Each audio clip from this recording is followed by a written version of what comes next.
I am Colleen Kelley, and I am a proud member of the Innovation World Alliance, and I'm also teach chemistry at the University of Arizona.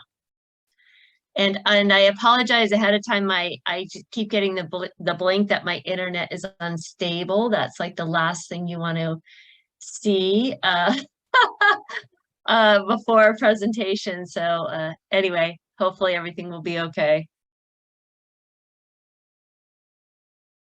Am I frozen? You guys can let me know if I'm frozen. No, you're No. Okay. All right. Well, I will share my screen then. And I have a video to share with you. So let me and you get know that to share, you stuff. click on the sound at the bottom when you share so we can hear the Oh, video. yeah. Where is mute audio settings? When you go to share the screen, there's an option for share sound. Okay. Yeah, let me see. Yep, share sound. Thank you. And like this. Okay, and you can see my back of my head. You can see the back of your head. And I can't, oh wait, that's why. It's very beautiful, actually, and when you uncover the beauty and the mysticism and the patterns, it can be embraced by all.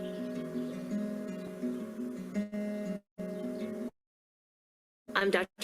Colleen Kelley, and I'm an instructor and laboratory manager at the University of Arizona, and I've created Kids Chemical Solutions, which is a series of comic books capturing early eager learners ages 8 to 12 with chemistry comic books. When I started this project, I made something that I thought would be fun and accessible for kids. And what I discovered is that 8, 9, and 10-year-olds were learning symbols. So in my comic books, I decided, let's make fun, cute characters, and they can balance them instead of the symbols for the elements themselves. The first characters were Poppy and Ray, Poppy for polonium and Ray for radium. Ray has this saying all through the comic books, like, "Zero is our hero," and that sticks when they know zero is our hero. So if cadmium is +2 and oxygen's -2, you can put those together and you get 0. One of my favorite scenes is where Big Ox and Red and Rusty now are roadies for the heavy metals, and Big Ox is starstruck by Cobalt, and they bump into each other, and Cobalt asks Big Ox to play a duet, and he's like, well, he's a little scared. He's like, "Just so you know, I don't play well on an empty stomach." And Cobalt looks at him and is like, "Don't worry, man, I got you," and lifts up his hat and throws him 2 electrons. And that electron transfer is what really happens in the ionic compound cobalt oxide. Big Ox eats them. He's like, "Somebody get me some sunglasses. Let's rock."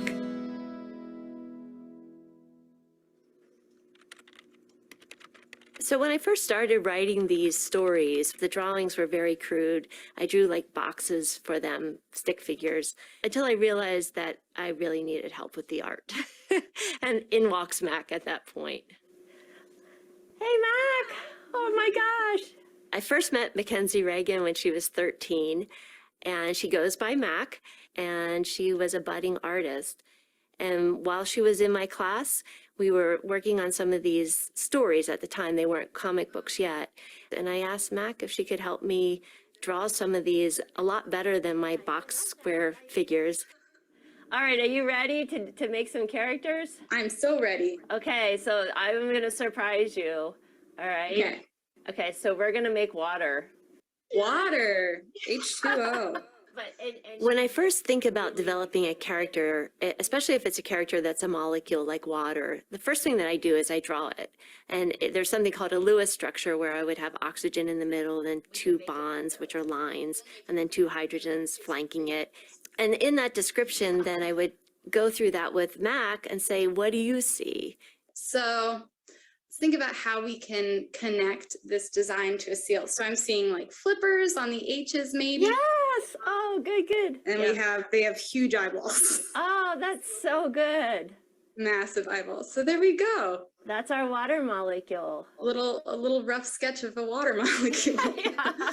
So once I had the comics developed in script format, I realized that I need to test them on kids. It was during the pandemic, so I did schedule over Zoom, but there was a definite bonus to that because I could record those. And like I actually learned in more detail about like the atomic mass. One, is that actually happening? And two, could that happen? Oh, this is such a good question, Danny. So what I was looking for in these kids is their ability to speak chemistry, because chemistry is a language, and I could hear them be very fluent. And then after the parentheses, it's a 4. Oh my gosh. Yay! And that's where I really realized the magic that was happening when I was getting 4th graders doing college level chemistry. 14 for the neutrons. Awesome, you guys. Very, very, very, very, very, very good. Yes. Okay. Still needs something. Lady Poppy, would you do the honor of sharing electrons with me? Now that we're all vaccinated, I was able to work in person with Olivia Perman Grant. I've known Olivia since she's been born, so I'm friends with her mom. And she saw the comic books because I brought them over to the house, and she's kind of looking at them. And I thought, well, 3rd grade's a little young, but let's see. And her mom, Stephanie, called me and said, Olivia wants to know more. Right, and the 2 means the copper has a... So I came up there with a big shower curtain that's a periodic table, and we laid it out on the ground. And I said, Olivia, let's play Twister. What? What is that? Not easy. Yeah, It's phosphorus. phosphorus, good.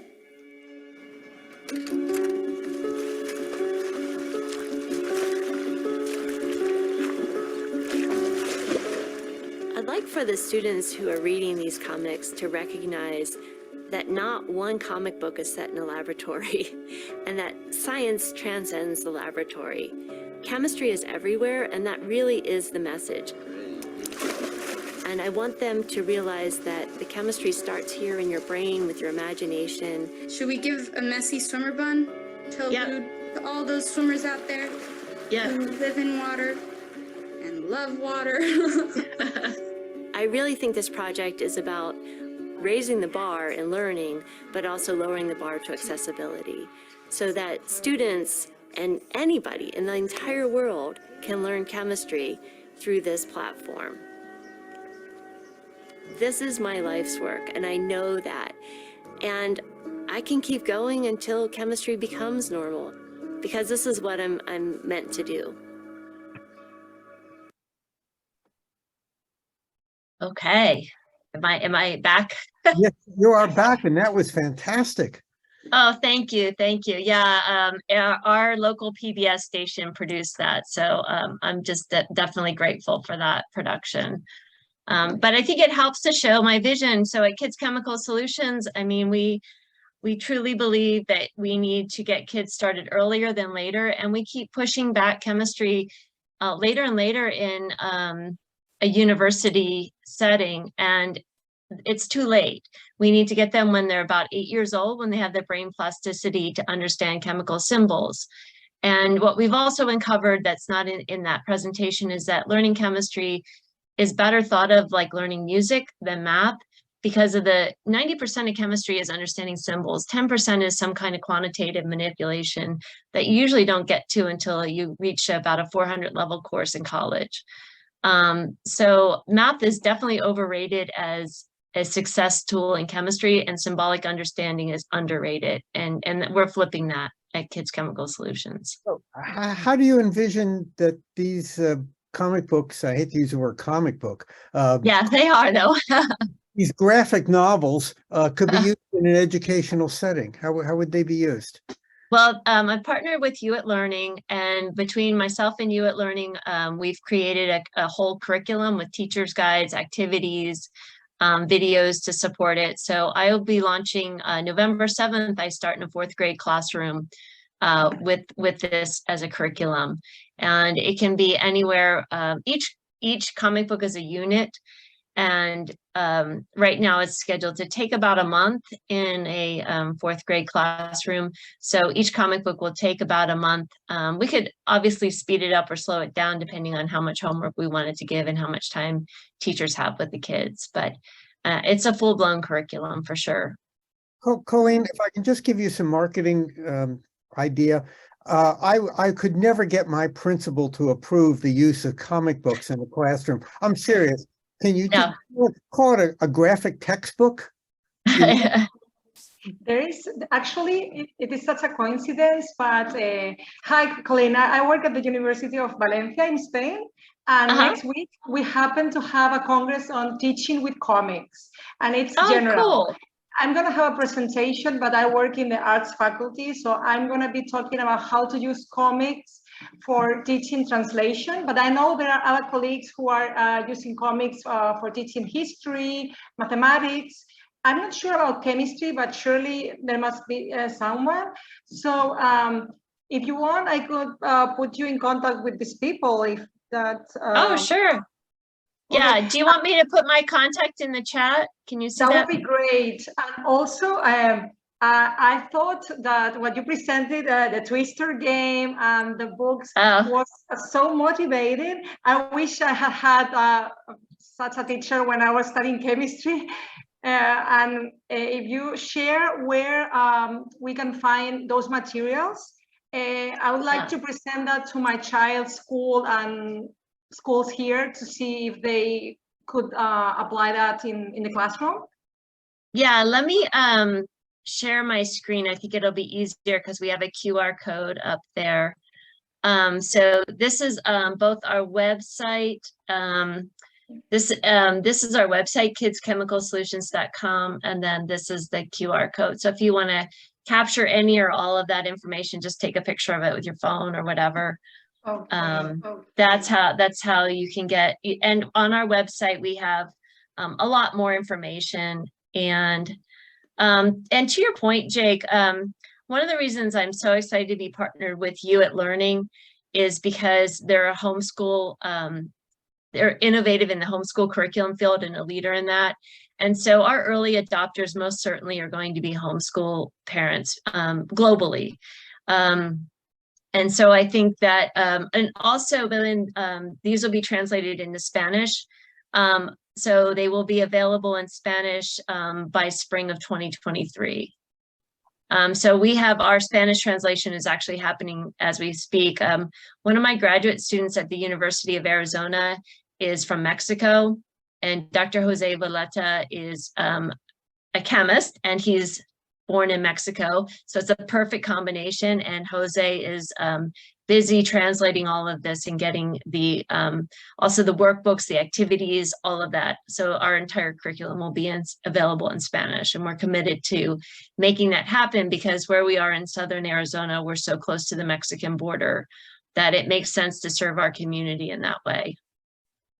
That is great to know because that's an issue. Also in the University of Alicante, they were working on that because it seems that visual materials are very motivating, especially for young students. So I think this could work very well, and I'm going to introduce it in my university and in schools that I know around here. Well, thank you. We appreciate any support.